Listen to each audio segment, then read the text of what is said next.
nossa vida. Eu lembro que a primeira vez que eu ouvi, obrigado queridos, a primeira vez que eu ouvi eu chorei. Porque quando você se envolve, você vê o quanto a graça de Deus alcança. Sem a graça de Deus, meu irmão, você não vive. Vou dizer de novo, sem a graça de Deus você não vive. A graça de Deus é como fogo, ela aquece o mais frio coração. E como a palavra diz que ela é martelo que esmiuça a penha, ela quebra qualquer gelo, aquilo que estiver no coração da pessoa. O que é graça de Deus? É simplesmente Deus te alcançando, independente daquilo que você faça ou deixe de fazer. Deus não deixa de te amar por causa de alguma coisa que você tenha feito.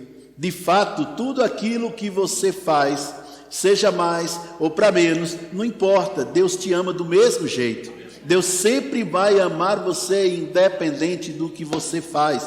Deus sempre vai amar você independente do que você faz. Vou repetir, Deus sempre vai amar você independente do que você faz, porque a graça dele é que nos alcança. A graça de Deus tem muito a ver, tem mais a ver com o amor de Deus. Eu coloquei algo no meu Instagram hoje, e no meu stories, e também no stories do meu Telegram. Coloca aí por favor. Olha só essa frase que eu achei fantástica. Quando eu era menino, eu obedecia por medo de apanhar. Isso é lei. Eu me identifiquei na hora, no meu caso. Mas quando eu cresci, eu obedecia por amor ao meu pai. Isso é graça. A graça não é o fim da obediência. Pelo contrário, né? A graça é a troca da motivação. Você obedece a Deus porque você ama. Você trabalha na igreja porque você ama. Você abençoa na igreja porque você ama a Deus e ama a sua igreja e ama os seus irmãos. Você não deve entregar o seu dízimo porque, não, eu tenho que entregar meu dízimo, que se eu não entregar meu dízimo, misericórdia. Não, você tem que entregar porque você adora ao Senhor, porque você o reconhece como dono, como o Senhor de tudo, inclusive do seu dinheiro. Vocês estão entendendo isso, gente? A graça de Deus é justamente isso, é reconhecer a soberania de Deus em nossa vida, não por causa da consequência, e sim por causa do amor. Não por causa de alguma recompensa que com certeza tem, mas por causa do amor que Ele tem por nós. Amém, queridos? É isso que se trata da graça de Deus. Tudo que nós temos é dado por graça. Vou repetir, tudo que nós temos é dado por graça. Se não for a graça de Deus, meu irmão, olha, você não tem nada. Não importa, olha, eu fiz uma corrente, eu fiz um propósito, eu fiz um jejum, eu fiz uma oração, eu. Para com isso. Você não deve fazer as coisas para obter, e sim porque já tem. Vou dizer de novo. Você não deve fazer para obter alguma coisa, e sim porque você já tem. O seu investimento, seja dos seus recursos financeiros, seja do seu tempo, seja dos seus serviços, a Deus é justamente porque você o ama, e porque você quer o crescimento da obra dele nessa terra. Não para obter alguma coisa, que de fato nós temos. É claro, quem planta colhe, né? Lógico, é uma lei. Mas meu irmão, a graça de Deus vai muito além disso. Vou dizer de novo, a graça de Deus vai muito além disso. Eu já contei e vou contar de novo, né? Que eu estou com o microfone, vocês que escutem. Aleluia, aleluia. Quando meu filho era pequenininho, o Joshua, ele tinha, na época ele estava com uns 2 anos, era por volta de 2 anos de idade. Ele fez uma coisa e eu não gostei, e ele foi disciplinado. Porque a Bíblia diz que o pai que ama disciplina seu filho, amém? E ele foi disciplinado, e depois que passou o choro e tudo mais e tal, eu sentei ele no meu colo e disse: filho, presta bem atenção. Um dia você pode fazer a pior coisa do mundo, vai deixar seu pai com raiva de você, mas nunca vai deixar seu pai de amar você. Ele pode ficar com raiva, seu pai pode ficar furioso com você, mas deixar de amar nunca. Você não deixa de ser meu filho. O que você precisa entender, eu disse, é isso. meu filho, eu te amo independente do que você faça. Mas rapaz, na mesma hora, veio forte ao meu coração, como uma chama, como um fogo no meu coração. É assim que é Deus por nós. Ele nos ama independente daquilo que nós façamos, aquilo que você faça. Nada, eu vou repetir, rapaz, está vindo forte isso agora, já entro na história, já entro no tema, tá bom, gente? Sabe, eu vou repetir, nada do que você faça vai fazer Deus te amar mais ou menos. Isso é graça. Nada do que você faça vai fazer Deus te amar mais ou menos. Irmãos, pode observar bem. Pode observar, experimente fazer a obra do Senhor, experimente trabalhar na obra do Senhor por amor e não por imposição. Veja como você vai fluir muito mais rápido.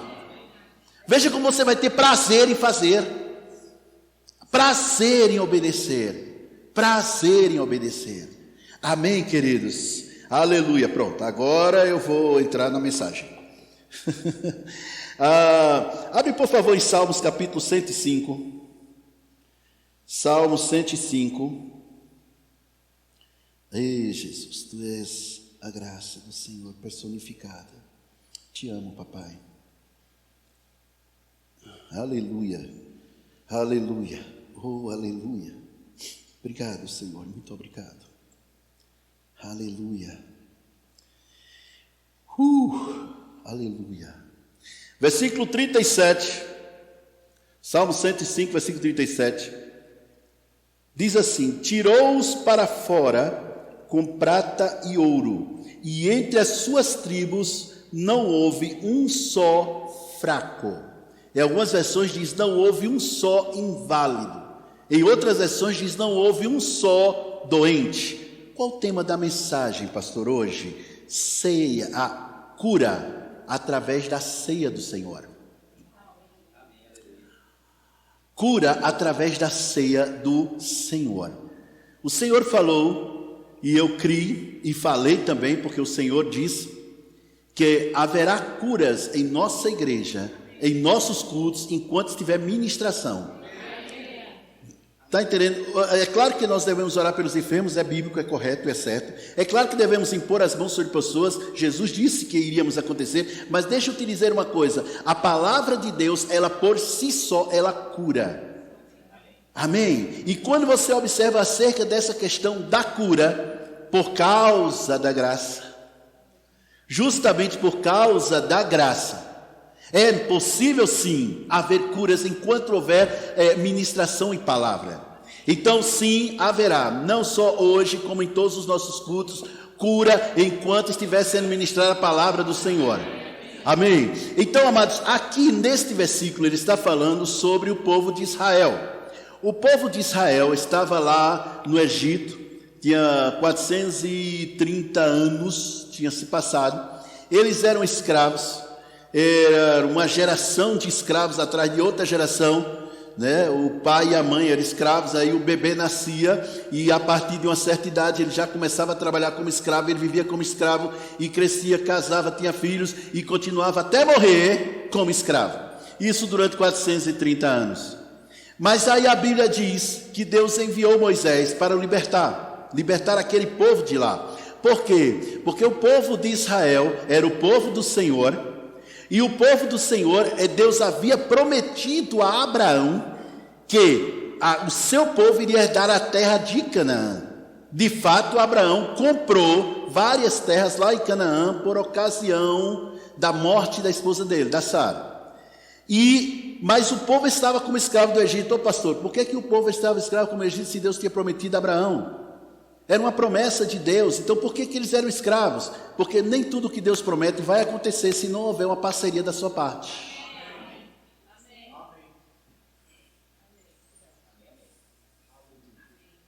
A Bíblia diz que nós somos ricos. Você pode até nascer pobre, mas você ficar rico depende de você, porque de Deus já está feito. Ô pastor, quer dizer que a pessoa é pobre porque quer? Não disse isso. Eu disse isso, que muitas vezes as pessoas são pobres pela ignorância acerca das qualidades e habilidades que ela tem para enriquecer. É diferente. Amém, queridos? Mas voltando para essa questão, deixa eu explicar bem rapidamente, que eu estou vendo que tem caras novas hoje, não são visitantes pela primeira vez, mas não frequentam tanto a nossa igreja. Então, por isso que eu preciso explicar isso. O povo de Israel era maior e mais forte que os egípcios. Eles eram maiores e eram mais fortes que eles. Então, os egípcios ficaram com medo de que quando viesse uma guerra, aquele povo que já era maior e mais forte se unisse aos inimigos. Aí acabava de vez, com todo o país. Então um faraó disse, vamos usar de astúcia para escravizá-los. E aos poucos começou na mente deles. E os tornou escravos. Aquilo não foi de um dia para outro, foi devagar, aos poucos. Foi cesseando a liberdade, até que se tornaram escravos. Foi a forma que um povo maior e mais forte acabou sendo escravo de um povo menor e mais fraco. Por causa disso.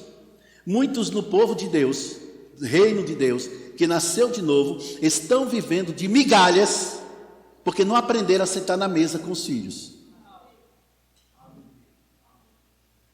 Eles vivem de migalhas, eles vivem de implorando coisas, quando na verdade Deus já deu tudo.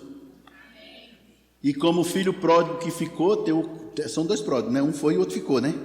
O filho pródigo que ficou, ele estava na casa do pai, ele trabalhava na casa do pai, mas ele se via como um empregado que não era reconhecido. Quando na verdade ele era filho e tinha direito a tudo. Uma certa vez ele disse para o pai dele, tantas vezes eu quis fazer um churrasco com meus amigos, uma cabrita aí, eu queria uma cabrita para fazer um churrasco com meus amigos, e eu nunca fiz. Aí o pai disse, cabrita? Meu filho, você tem a manada toda, tudo que é meu é teu. E antes que você critique, nossa, mas que cara, hein? Pois é, mas muitas vezes a gente também é assim. Quando a gente diz, eu preciso jejuar para poder ter isso, eu preciso orar mais para poder ter isso. Não, você precisa receber isso. Vou dizer de novo, você precisa receber isso. Não seja interesseiro no reino de Deus, isso é criança. Gente madura, faz por amor. Se você vai trabalhar na obra do Senhor, faz por amor. Se você vai fazer, vai louvar, vai adorar o Senhor, faz por amor. Se você é um dizimista e ofertante, faça por amor. Ou melhor, nem ser dizimista. Porque a semente que não é plantada por amor, meu irmão, não adianta. Semente que não é plantada por amor, ela não cresce. Ô Senhor, mas eu tenho que voltar para a mensagem. Então, aí o que acontece? Deus envia Moisés e diz, vai, tira o meu povo, vai, manda para a terra do Egito, tira da terra do Egito, aí tem aquelas pragas e tudo mais. Mas na última praga, que foi a morte dos primogênitos, eu não vou contar a história toda não, meu irmão, porque senão a gente não dá tempo hoje, ok? Na última, Deus disse uma coisa, Deus disse o seguinte, olha, vocês vão pegar um cordeiro por família e vai sacrificá-lo, esse cordeiro, vai fazer esse sacrifício todo mundo. Se for 2 famílias pequenas, as 2 famílias se juntam para com um cordeiro só. E quando vocês sacrificarem o cordeiro, que for preparar ele para vocês comerem, vocês vão pegar o sangue e vai colocar na porta, nos umbrais, na parte de cima assim, da porta. Porque quando o anjo da morte chegar, ele viria à noite, por volta da meia-noite, quando ele vê o sangue, ele passa reto. Mas se ele não vê o sangue, ele vai entrar lá e vai matar qualquer primogênito que tiver na casa. Podia ser o pai primogênito e o filho primogênito, ia junto. E eles fizeram isso. Só que Deus disse, olha, você prepara, arruma tudo, mas fica também arrumado para sair. Porque nessa noite vocês vão sair. Então eles passaram o dia trabalhando, né, como escravos, e a noite começou, matando os cordeiros e preparando, e vinha o pai, ia lá fora e pintava, colocava, tingia de sangue mesmo, os umbrais das portas das casas deles. E naquela noite o anjo da morte passou, e matou todos os primogênitos do Egito, não só do faraó, como também do servo, do criado, todo mundo, menos da casa onde tinha o sangue. Aquele sangue representava o sangue de Jesus. Na verdade, o povo de Israel, como escravo no Egito, representava nós, quando éramos escravos do pecado, da miséria, da doença e da morte. Então, um dia, Jesus se sacrificou como Cordeiro Pascal, e o seu sangue nos purificou de todo pecado. É por isso que a morte não faz parte da sua vida. E nem mesmo a doença, a enfermidade, não faz parte da sua vida. Na verdade, alguém disse, e eu concordo. Ele disse o seguinte, que cada doença, por mais simples e fraca que seja, é como uma pequena partícula de morte no coração ou na vida, no corpo de alguém. Por menor que seja. Por menor que seja. E Jesus já nos livrou disso. Então, aquilo ali representava isso. Só que aconteceu algo mais naquela noite. Aconteceu uma coisa interessante. O pessoal do Egito, o pessoal que tinha durante tantos anos colocado eles como escravo, agora tiravam das próprias riquezas e davam a eles. E o povo saiu de lá rico. Eles foram, no começo da noite eles eram escravos, pobres, não tinha nada. Mas no final da noite eram riquíssimos. Todos. Mas agora vem a outra bênção que eu quero falar hoje. Tirou-os para fora, versículo 37, 105, 37 de Salmos. Tirou-os para fora com prata e ouro, e entre as suas tribos não houve um só fraco, um só inválido. Ou seja, todos eles, escravos, durante 430 anos, era natural, era normal esperar que eles fossem pessoas fracas, desnutridas, cheias de doenças, cheias de enfermidade. Pois é, naquela noite acabou tudo. Em uma noite, houve uma cura em massa, em 3 milhões de pessoas, de forma que não tinha um único doente. 3 milhões de pessoas. Ei, 3 milhões de pessoas. E através do que Deus curou aquele povo? O Cordeiro Pascal, que tinha sido imolado. Quando eles comeram ali, eles foram curados. Isto é a Páscoa judaica. Eu gostaria que você abrisse mais na frente, Salmo 107, versículo 20. Vocês estão entendendo, gente?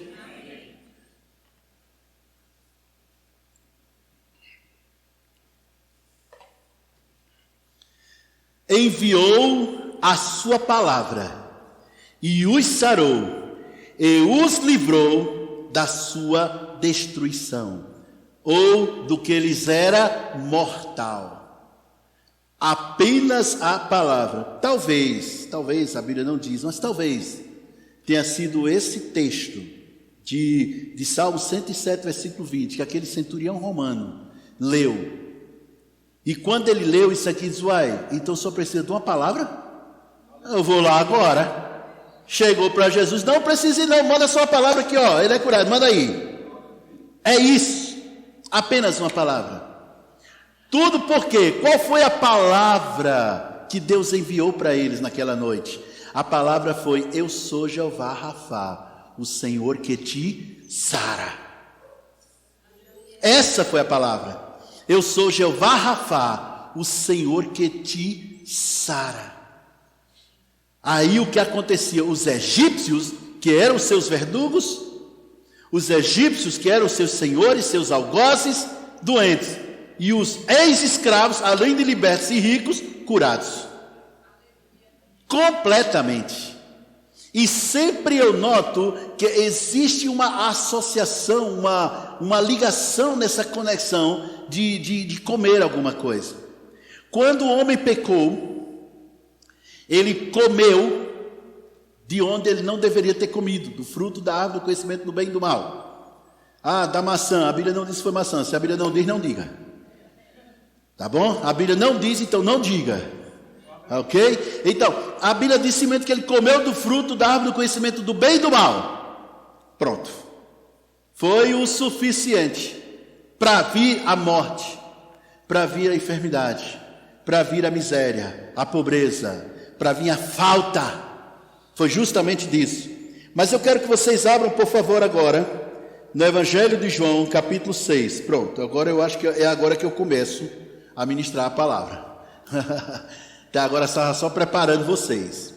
Capítulo 6, versículo 48 de João, do Evangelho de João, diz: eu sou o pão da vida. Alguém traz um cálice para mim, gente? Porque senão eu vou ficar sem ceia hoje também. Obrigado, pessoal. Olha, eu sou o pão da vida. Quem disse isso? Jesus. Diga, Jesus é o pão da vida. Pronto. Vossos pais comeram o maná no deserto e morreram. Claro, o maná, gente, era uma espécie de pão, né, que descia do céu, que vinha direto da padaria celestial. Da Gonçalina do céu. E eles comiam todos os dias. E durante anos eles ficaram comendo daquele pão, daquele maná.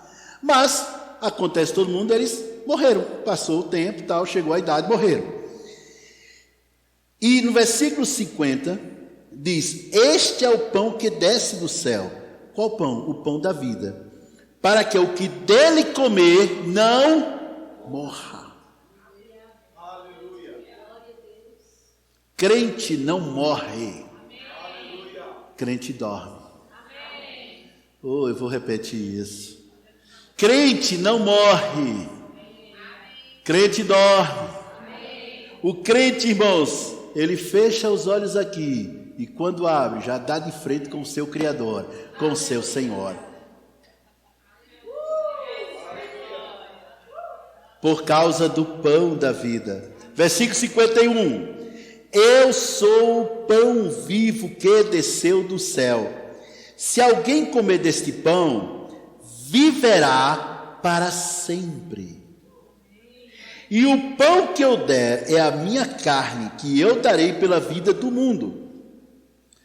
Disputavam, pois, os judeus entre si, dizendo: como nos pode dar esse a sua carne a comer? Jesus, pois, lhes disse: na verdade vos digo, que se não comerdes a carne do Filho do Homem e não beberdes o seu sangue, não tereis vida em vós mesmos. Em vós mesmos. Quem come a minha carne e bebe do meu sangue tem a vida eterna, e eu ressuscitarei. Eu amo isso. No último dia. Vocês estão entendendo isso, gente? Continua. Porque a minha carne é verdadeiramente comida, e o meu sangue é verdadeiramente bebida. Quem come a minha carne e bebe no meu sangue, permanece em mim, e eu nele. Quem come a minha carne e bebe o meu sangue. Este pão é apenas um símbolo. Aqui não está o corpo de Cristo com ossos, sangue e tudo, não. Isso é apenas um símbolo. Ele está dizendo que quem come tem vida. Onde há a cura? Na vida. A enfermidade, ela é, como falou mesmo, uma partícula de morte. Mas a vida, meu irmão, é completa. Por isso que há cura na ceia do Senhor, porque você está comendo o pão vivo que desceu do céu. Vocês estão entendendo isso? Você está comendo o pão vivo que desceu do céu. Hoje à noite eu vou ministrar sobre o poder que há na Santa Ceia. Então, se você puder vir, quiser vir, venha. Nós estaremos ministrando sobre isso. Mas hoje eu quero me concentrar sobre isso, cura. Lendo esses versículos aqui, preste bem atenção nisso. Lendo esses versículos, eu creio que quem está doente deveria tomar ceia todo dia. Ah, pastor, e o senhor vai estar disponível? Não, não precisa de mim. Não tem na Bíblia um único lugar que diga que só pastor tem que celebrar ceia. Também não diz que tem que ser uma vez por mês, nem tem que ser numa igreja. Então, uma pessoa que está doente, rapaz, devia tomar comer o pão da ceia, tomar todo dia. Um certo jovem aqui da igreja tem uma namorada. A namorada dele faz parte de uma outra igreja. E ela chegou em casa num domingo, estava triste pra caramba. Ele disse, foi que houve? Eles conversando pela internet. Ela disse, não, é porque hoje teve ceia na minha igreja e eu não ceei porque... Ele disse, por quê? Ele disse, porque eu não sou batizada. Disse, batizada? É nas águas, é porque a batismo das águas é só daqui a alguns meses. Ele disse, tu tem biscoito creme crack aí? Tem suco de uva? Bora, eu vou ministrar. Você? Mas tu não é pastor, você não está na Bíblia que tem que ser pastor? E ele ministrou e ela comeu e pronto. A grande verdade, meu irmão, é que a gente tem que seguir o que a Bíblia diz. Agora, por que existe isso? Por causa da graça. Por causa da graça. Uma outra coisa que eu vejo aqui, no versículo 57, assim como o Pai que vive em mim me enviou, e eu vivo pelo Pai, assim quem de mim se alimenta, também viverá por mim. Oh, aleluia! Eu amo isso. Olha para a pessoa que está do seu lado e diz, está pronto? Diga, está pronto? Aleluia! E há uma coisa que eu quero te dizer, gente. Não existe vida, né? Uma pessoa, hoje eu estou vivo, e amanhã eu estou morto. Se depois eu estou vivo de novo, depois está morto. Aí passa uma semana morto, aí depois na outra semana começa a viver. É ou não é verdade? Assim também, não tem que ser enfermidade do nosso corpo. Deus quer que você viva bem, confortavelmente bem. Deus quer que você viva com saúde divina. Vou te dizer qual é a vontade de Deus. É que você não tenha uma gripe. É que você não tenha uma dor de cabeça. Deus quer te dar saúde divina. E isso está no corpo. Isso está no corpo. Continua. Não termino. Vamos lá. Glória a Deus. Versículo 58. Este é o pão que desceu do céu. Não como de vossos pais, que comeram maná e morreram. Quem comer este pão viverá para sempre. Todas as vezes agora que você for participar de uma ceia, venha com esse entendimento. Porque a ceia, meu irmão, não é uma coisa que você tem que... Não, tem que comer, né, minha gente? Passar um mês sem ceia, misericórdia. Não, isso é lei. Isso aí é lei. Não. A ceia é algo que é dado, irmãos. Hoje à noite nós vamos ver. Por que muitos crentes não estão tomando a ceia? Acredite. Olha, até agora, os motivos que eu já ouvi, todos os motivos são errados. Mal, tudinho. Por que não toma a ceia? Ah, porque estou em pecado. E o sangue de Jesus vem para purificar pecado. Ah, é porque eu fiz coisa errada. Bem-vindo ao clube, aqui tudo em faz. O negócio aqui não te conta. Aqui não conta, mas tudo em faz. É em pensamento, em palavra, em atitude, em ação, e deixa para lá. A grande verdade, todos faz. Mas a ceia é justamente isso, é uma representação lá no Egito, né? Lá no Egito, eles eram escravos, estavam presos, não tinham acesso a nada. E naquela noite foram libertos e comeram do pão que desceu do céu. Cordeiro representava Jesus lá na cruz. É verdade? Amém? Hoje nós fomos libertos. Não somos escravos. e comemos do pão que desceu do céu. Estão entendendo isso, gente? Quando Jesus, ele partiu o pão, ele disse, olha, este é o meu corpo que é partido por vós. Este é o meu corpo que é partido por vós. Escuta bem, preste atenção nisso. Ele estava para ser sacrificado. Ele estava para ir para a cruz. E ele instituiu a ceia. Até então, até aquele momento, Jesus ele celebrava a Páscoa com os discípulos, celebrando Páscoa. Todos os anos celebrando Páscoa. Mas naquele dia em específico, que ele iria para a cruz, ele fez algo diferente. Ele fez a Páscoa diferente. A Páscoa da nova aliança. A Páscoa da graça. E quando eu coloco um regulamento, Francisco, não, você não pode participar. Por quê? Porque você não é membro da igreja. Porque você não é batizado nas águas. Porque você só mede 1,60, tem que medir 1,80. Né? Aí ficaria menos ainda, né? Porque você é feio. Aí todo mundo ia participar, logicamente. Né? Quando eu coloco regras, eu estou dizendo que a ceia é minha. Se a ceia for minha, eu coloco regras. Mas a ceia é do Senhor. E Ele não coloca regras. Vou dizer de novo, a ceia é do Senhor e Ele não coloca regras. E criança, meu Deus, pastor, olha, eu fui naquela igreja, pois eles dão ceia para criança. Eu digo, eita, lá na minha igreja também, não sai uma igreja, não sai a criança sem cear. É tudinho. Mas é para criança, não pode não. Quem disse que não pode, criatura? Mas a ceia do Senhor é sagrado, criança também. Eu disse para ele, deixa eu te dizer uma coisa.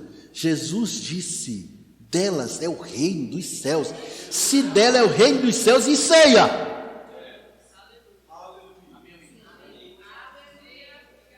Por que negar o acesso das crianças à mesa do Senhor, se nem Ele rejeita as crianças? Você deve dar ceia. Meus filhos, desde que nasceram, toma ceia. Desde que nasceram, toma ceia. Por quê? Porque é importante ser dado justamente para celebrar o que é a vida. Vocês estão entendendo isso, gente? Aleluia. Aleluia. Então vamos cear? Olhe para a pessoa que está do seu lado e diz, abençoado. Nós vamos cear agora. Diga, preste atenção. Nós vamos cear agora. Diga, e cura se manifestará no seu corpo agora.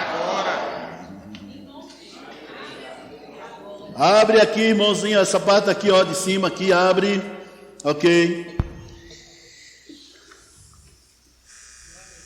Ele diz aqui em 1 Coríntios 11, 23, diz que o Senhor Jesus, na noite que foi traído, tomou o pão. Tendo dado graças, o partiu e disse, tomai e comei. Isto é o meu corpo que é partido por vós. Ele disse que quem comer da sua carne tem vida eterna e não morre. Graças, Senhor. Através do corpo de Cristo, Ele levou sobre si as nossas iniquidades, os nossos pecados. E através do seu corpo fomos curados.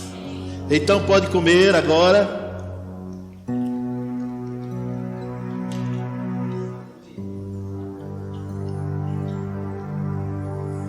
Aleluia. Agora você pega o cálice. Abre aí, ó. Devagarzinho. Bem devagar.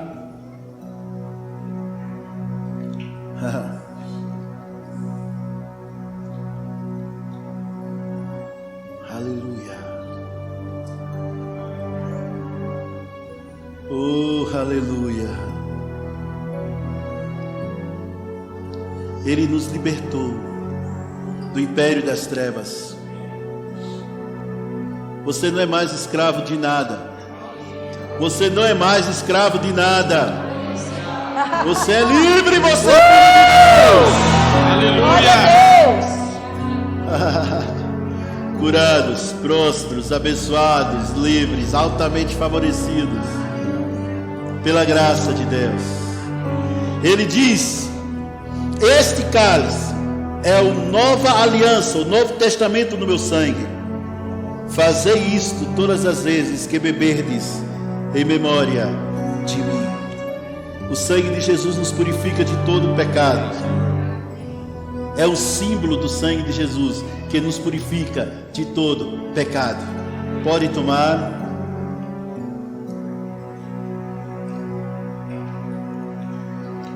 E sabe, a Bíblia diz assim: todas as vezes que comerdes este pão e beberdes este cálice, anunciais a morte do Senhor até que Ele venha.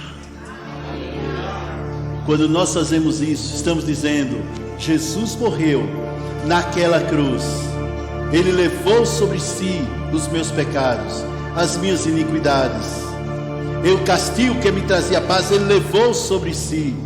Então hoje eu sou curado, hoje eu sou liberto, e o seu sangue me purifica de todo pecado. Glória a Deus. Você está limpo diante de Deus, como se nunca tivesse pecado. Não importa como você se sinta, não importa como você se veja, Deus te vê em Cristo, Ele te vê limpo, você está purificado, meu irmão. Vamos celebrar, vamos louvar a Deus. Olá, queridos, graça e paz, tudo vai bem? Que bom que você permaneceu conosco até agora. Sabe, mas ainda não é o fim. Deus tem um presente para você. Hoje você tem a oportunidade de fazer parte da família de Deus. Que coisa maravilhosa! Se você ainda não confessou Jesus, lá em Romanos 10, 9 diz que se você confessar com a sua boca e crer com o seu coração que Jesus ressuscitou dentre os mortos, você será salvo. E se você não fez essa confissão ainda, repete comigo. Deus, eu confesso Jesus como o meu Senhor e o meu Salvador. E eu sou grata pela tua vida em mim, em nome de Jesus. E se você fez essa oração, acessa esse link na descrição e lá vai ter um formulário, preencha esse formulário para que nós possamos conhecer você. E nós entraremos em contato em breve. Sejam abençoados na prática da palavra.